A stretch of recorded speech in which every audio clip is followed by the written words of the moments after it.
Bon, eh bien, l'atelier, pour moi, a été donc un problème à partir du moment où j'ai commencé à produire des propositions en plastique.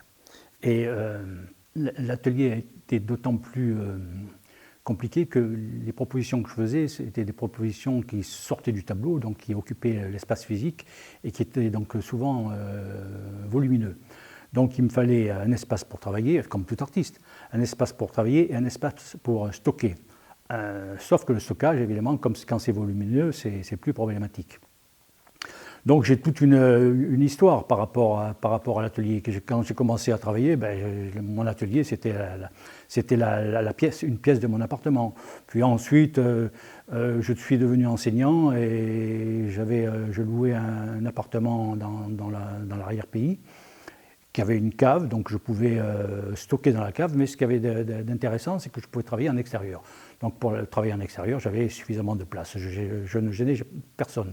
Et j'ai fini par avoir un atelier à la Halle Spada, les ateliers municipaux de la ville de Nice, où je suis resté, je crois, 2 ou 3 ans.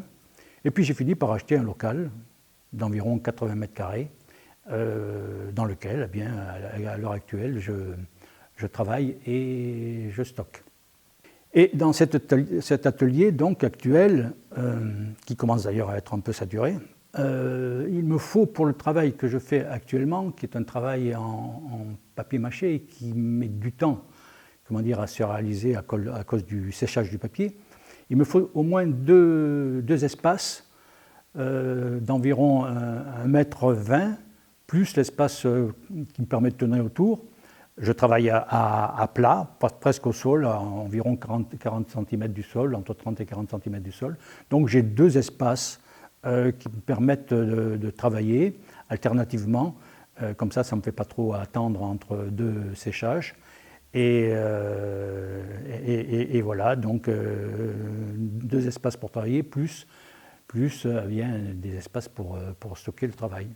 Voilà ce que je peux dire sur l'atelier. Alors je pourrais ajouter autre chose sur l'importance de l'atelier, parce que souvent l'atelier peut susciter une piste de travail. Ça m'est arrivé souvent, parce qu'il y a les œuvres présentes qui provoquent le regard, et puis surtout il y a l'accumulation de tous les matériaux, qu'ils soient solides ou liquides, plus la quantité d'outils qui permet différents types de travaux.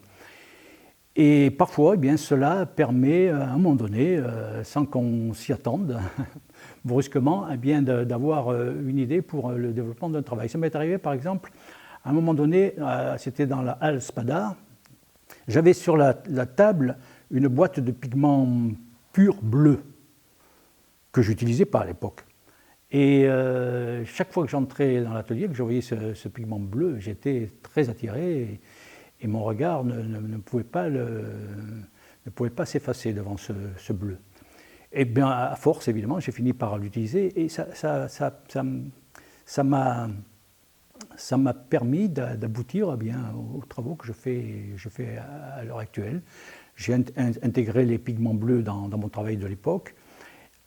Puis, à partir de là, j'ai utilisé des cordeaux, les cordeaux de maçonnerie qui sont trempés dans la poudre et qui servent à marquer des traces sur des supports, ce qui m'a permis d'ailleurs d'intégrer le dessin dans le travail, et ça m'a permis d'aboutir aux travaux que je fais à l'heure actuelle, qui sont en relation avec ce que j'appelle des courdes souples, qui sont en relation avec des figures de l'art préhistorique.